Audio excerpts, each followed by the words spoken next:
Hi, I'm Jeb, Regional Service Manager for the Southeast. I'd like to talk to you today about bushing melt, specifically on the trifunctional bushing. Now, when you see a melted bushing, it's going to have a tacky appearance. You may see rubber stuck in the hanger, stuck to the bushing tube spacer itself. That is an indication of a high frequency vibration input by the wheel end. The bushing is just an effect. The cause is something in the wheel end itself that is out of balance, but it's putting high frequency vibration into the bushing that heats it up. Now, if you do not fix the cause, change the wheels, look for flat spotting, something out around, you're going to end up with the same effect, even if you put new bushings in.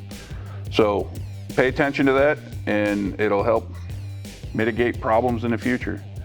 Thank you for watching, and remember, Hendrickson is here to help you go the extra mile. I'll see you in the field.